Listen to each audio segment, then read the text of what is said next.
ఈ రోజే డౌన్లోడ్ చేయండి. మీ ఫేవరెట్ షోస్ చూడండి. ఇంకా ఆకారమే రూపుదిద్దుకొని ఆ పసిబిడ్డ ఏం పాపం చేసిందని చంపాలనుకుంటున్నావు మీ సభ?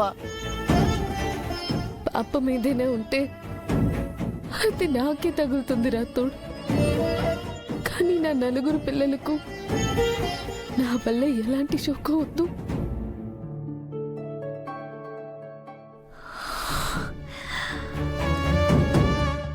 మిస్సమ్మ, ఈ విషయం సారుకు తెలిస్తే పెద్ద ప్రాబ్లం అవుతుంది.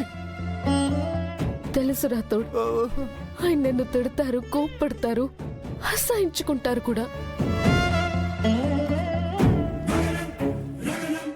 కానీ నేను సవతి తల్లినయ్యి నలుగురు పిల్లలకి నరకం చూపించడం కంటే ఆ నరకం ఏదో నేను పడ్డమే మంచిది.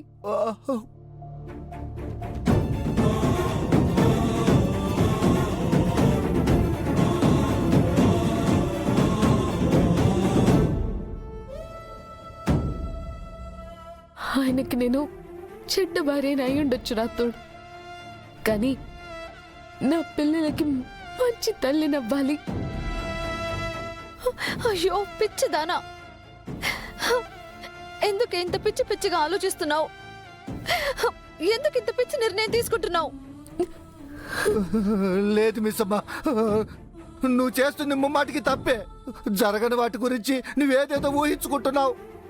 కాదు రాతోడు, అనుభవంతో చెప్తున్నాను.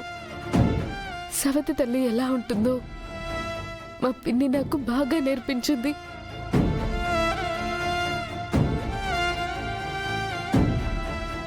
పిన్ని వల్ల నేను పడిన బాధలు నా వల్ల ఈ పిల్లలు పడకూడదు.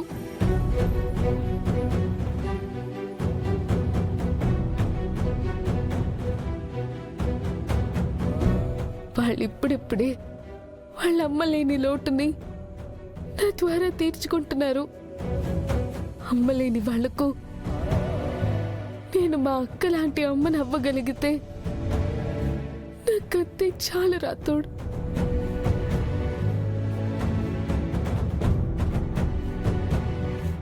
చిన్నప్పటి నుంచి నేను అక్కతో పెరగకపోయినా ఆత్మగా అక్క నాతో గడిపినన్ని రోజులు ఎంతో ప్రేమని పంచింది. నేను ఆ ప్రేమను జీవితాంతం నా పిల్లలకు పంచుతాను. అదే నాకు ఆనందం, సంతోషం.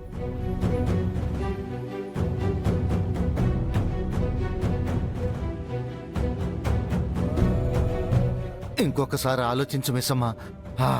రేపేందుకు, ఒక్క వారం రోజులు టైం తీసుకో.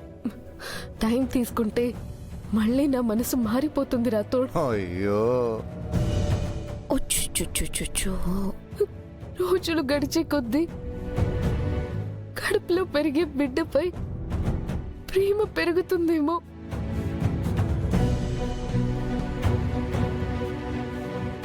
అది నా పిల్లలకు మంచిది కాదు. మంచో చెడు నేను నిర్ణయం తీసుకున్నానంతే. వద్దు భాగి,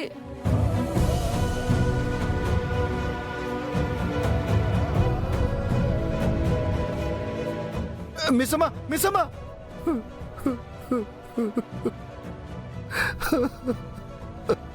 భగవంతుడా, ఈ సమస్య నుంచి బయటపడేది ఎలాగా?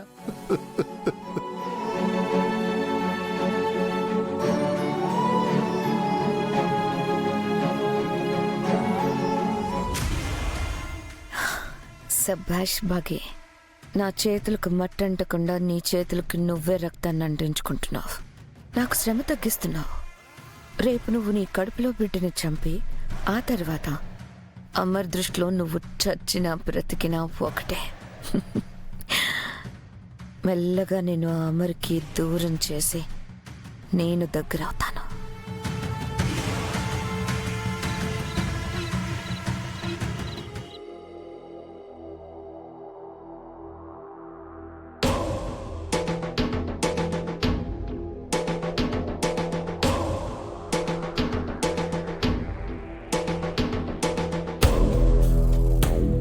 ముందు ఈ పిల్లల దగ్గర పొగ పెట్టి నిప్పురా చేస్తాను.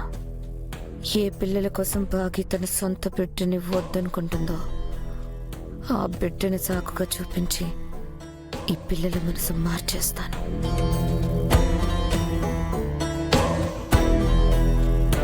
హాయ్ పిల్లలు, ఏం చేస్తున్నారు?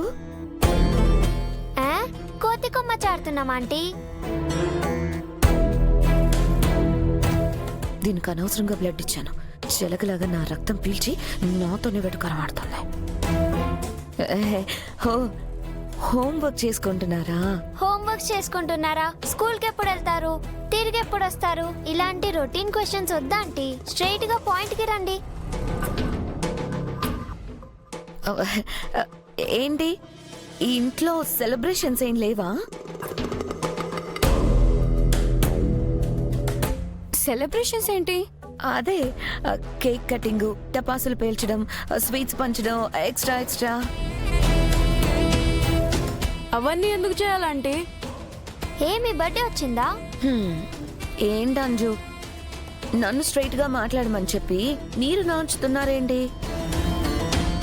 విషయం ఏంటంటే మీకు తెలుసు కదా, మిస్ అమ్మ అదే మీ బాగి కన్సీవ్ అయింది.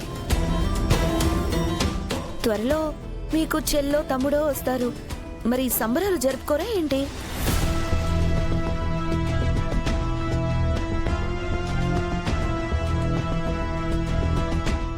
ఏమో, నలుగురిలో నువ్వే పెద్దదానివి.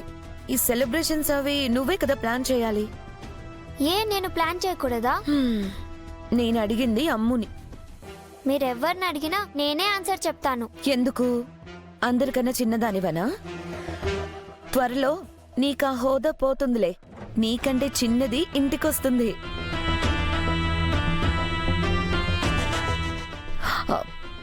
ఒక్క నీ హోదా మాత్రమే కాదులే, మిగతా ఈ ముగ్గురు పరిస్థితి కూడా ఏమవుతుందో ఏంటో.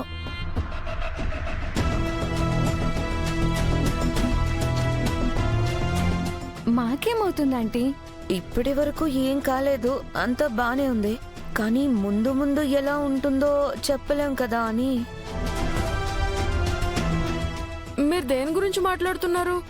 అదే పుట్టబోయే మీ పిన్ని బిడ్డ గురించి.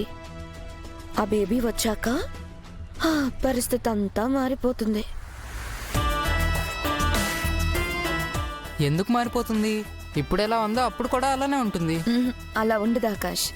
ఒక కొత్త మనిషి ఇంటికి వచ్చాక ఖచ్చితంగా ఇంట్లో ఒక కొత్త మార్పు వస్తుంది. ఏంటా మార్పు? మీరేం మాట్లాడుతున్నారో మాకు అర్థం కావట్లేదు ఆంటీ.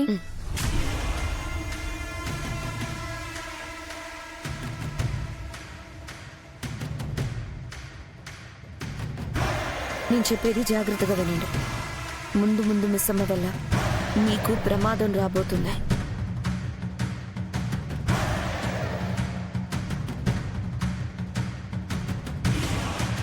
మిస్ అమ్మతో మాకు ప్రమాదమా? ఏం మాట్లాడుతున్నారా ఆంటీ? మిస్ అమ్మ మీరనుకున్నంత మంచిదేం కాదు.